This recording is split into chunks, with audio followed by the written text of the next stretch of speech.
Vous regardez LCN. Ce matin, Stéphanie, je ne prendrais pas ta place, surtout d'où tu es, au 10e étage sur le toit de l'édifice de TVA. Là, ça doit vraiment pas être chaud. Tu veux même pas me remplacer un petit 5 minutes, non? Non, ça va aller. Je vais passer mon tour.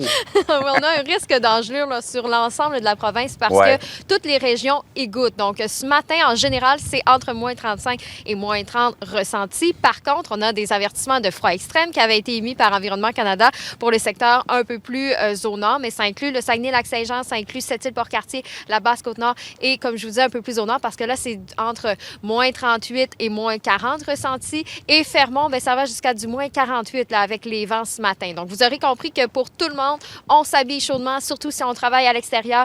Les enfants aussi, là, on en met plus qu'il faut parce que, sincèrement, aujourd'hui, ça en est une bonne, mais une fois de temps en temps, bien, ça arrive au Québec. Donc, aujourd'hui, oui, c'est froid, mais le soleil va être présent. C'est son grand retour sur l'ensemble des secteurs. Donc, vous le voyez là sur la carte. Ce sera un vendredi assez ensoleillé. En ce qui concerne les vents, justement, donc oui, ils sont présents ce matin pour l'ouest de la province, mais ils vont déjà commencer à devenir plus légers. Donc, ça va nous donner un coup de pouce en termes de refroidissement éolien.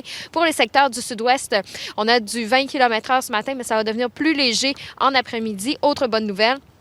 Mais pour le centre et l'est, aujourd'hui, ce sera une journée là, plutôt venteuse avec des rafales à 40 km/h, entre autres pour Rimouski, 80 km/h pour les îles de la Madeleine. Et d'ailleurs, vous voyez que du côté de Gaspé et les îles de la Madeleine, bien, on a un petit peu de neige ce matin. C'est seulement de la convection, donc pas vraiment d'accumulation. Par la suite, la tendance sera au dégagement. Donc, nos maximums sont de moins 22 à moins 14, ce qui fait qu'en général, c'est 10 degrés sous la normale de saison. Est-ce que demain, ce sera la même chose? Oui, ça va rester assez frais là, au cours de la matinée. Entre autres, à Montréal, on va ressentir encore du moins 20. Un maximum de moins 13, donc ça reste frisquet, mais on a un système qui est en route. Donc demain matin, si on a quelques percées de soleil, on en profite, ça s'ennuage graduellement et la neige débute en après-midi. Au cours de la journée samedi, peut-être une accumulation de 2-3 cm.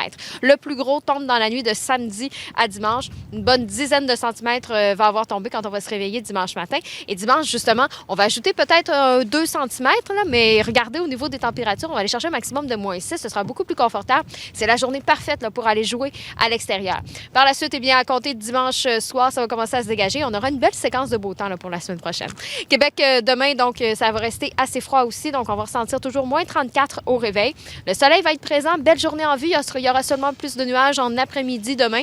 La neige devrait commencer en soirée. On a moins de neige pour Québec, un 5 à 10 cm à prévoir. Par contre, les vents vont être plus forts. Donc, ça va causer de la poudrerie, des rafales à 50-60 km/h. Ça va se poursuivre dimanche avant que ça se dégage à nouveau à compter de lundi. Donc, en fin de semaine, est-ce qu'on a à être prudent? Bien, évidemment, on est toujours prudent dans nos déplacements, surtout avec la poudrerie où ça pourrait réduire la visibilité.